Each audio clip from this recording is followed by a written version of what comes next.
জি, আসসালামু আলাইকুম। আমি রাজিবুল মুনির ঝুটন।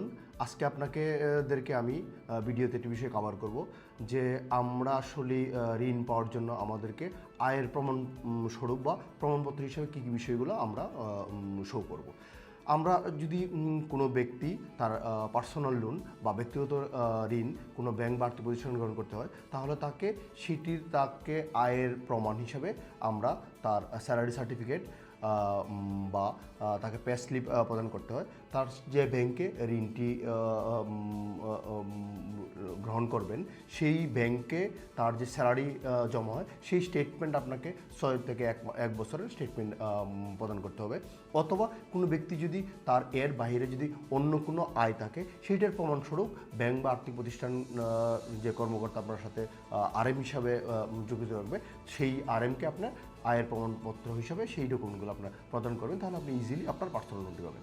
অন্যদিকে যারা ব্যবসায়িক লোন যারা গ্রহণ করেন তার ক্ষেত্রেও আয় প্রমাণ বা আপনার ব্যবসায়িক যে ক্রয় বিক্রয় হয় বা আপনার যে সার্ভিস চার্জ যা গ্রহণ করেন সেটিও কিন্তু আপনাকে ব্যাংক বা আর্থিক প্রতিষ্ঠানের আরএমকে আপনাকে সঠিকভাবে প্রদান করে। এবং আপনি যদি আপনার যে ক্রয় বিক্রয় হচ্ছে সেটি যেরকম আপনার রেজিস্টারে মেনটেন করেন অথবা আপনার ব্যাংকে যে ট্রানজ্যাকশন করেন সেই ট্রানজ্যাকশনাল ব্যাংকের স্টেটমেন্ট প্রদান করেও আপনি আয়ের প্রমাণপত্রগুলো প্রদান করতে পারেন, তাহলে আপনার যে ডিজায়ার লোনটি পেতে অনেক সহায়ক হবে। বর্তমানে যে লোনটি পেতে যাচ্ছেন সেটি যেরকম আপনার আয়ের প্রমাণ দেখাতে হবে, এবং ভবিষ্যতেও যখন আপনি ঋণ গ্রহণ করতে যাবেন, আপনার ঋণটিকে আরও বড় করবেন, তখন কিন্তু আপনাকে সেই আয়ের প্রমাণ পত্রগুলো ব্যাংকে বা আর্থিক প্রতিষ্ঠানে প্রদান করতে হবে। তাই আপনার বর্তমানে ঋণ পাওয়ার জন্য যেরকম আপনার এই ডকুমেন্টগুলো খুবই ইম্পর্টেন্ট, ভবিষ্যতেও সেই ঋণ পাওয়ার জন্য আপনার এই ডকুমেন্টগুলো সঠিকভাবে সংরক্ষণ করেন, তাহলে আপনি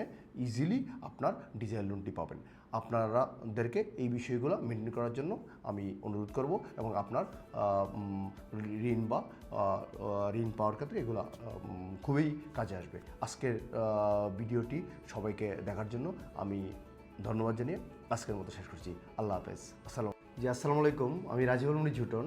আজকে আমি ঋণ গ্রহীতার ক্ষেত্রে বয়স সীমা কীরকম হয় বা কত থাকতে হয় সেই বিষয়ে আমি আপনাদেরকে জানাবো।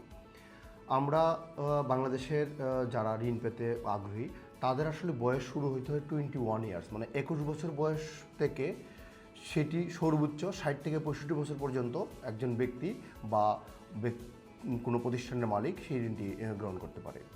তাহলে আমরা এই বয়সের যদি কম হয়, যেমন আমরা ঋণ পাবো না, এই বয়সের বেশি হলে আমরা ঋণ পেতে সমস্যা হতে পারে। তাহলে আমরা যদি কোনো ব্যক্তি বা প্রতিষ্ঠানের মালিকের যদি 65 বছরের উপরে হয় তাহলে কি ঋণ পাওয়া যাবে না? সেই ক্ষেত্রেও ঋণ পাওয়ার সুযোগ রয়েছে। সেটি হলো কি, সাধারণত জামানত দ্বারা বা মর্টগেজ দিয়ে যে ঋণটি গ্রহণ করা হয়, তখন যদি কোনো ব্যক্তির ঋণ গ্রহীতা ব্যক্তি বা ওই প্রতিষ্ঠানের মালিকের 65 বছরের উপরে হলেও তখন সেই আপনার মর্টগেজটিকে কনসিডার করে তাকে ঋণ প্রদান করা যেতে। অথবা যদি তার সাকসেসর কারা আছে, তার অ্যাবসেন্সে উনি যদি কোনো সময় মৃত্যুবরণ করার পরে সেই ঋণটি কে পরিশোধ করবে বা তার ব্যবসাটি কে পরিচালনা করবে, যদি সঠিক সাকসেসর যদি থাকে, তখন ব্যাংক বা আর্থিক প্রতিষ্ঠান 65 বছরের উপরে হলেও ওই সাকসেসরকের উপর বেস করেও ব্যাংক বা আর্থিক প্রতিষ্ঠান ঋণ প্রদান করে থাকে। আমরা এই বিষয়টিকে ঋণ গ্রহণ করার আগে আমরা যদি জানা থাকে, তাহলে ব্যাংক বা আর্থিক প্রতিষ্ঠান থেকে ঋণ পাওয়া অনেক ক্ষেত্রে সহজ হয়ে যাবে। এই বিষয়টি আজকে আমার জানানো ছিল। আমার ভিডিওটি ধৈর্য সহকারে শোনার জন্য সবাইকে ধন্যবাদ জানিয়ে আজকের মতো এখানে শেষ করছি। আল্লাহ হাফেজ।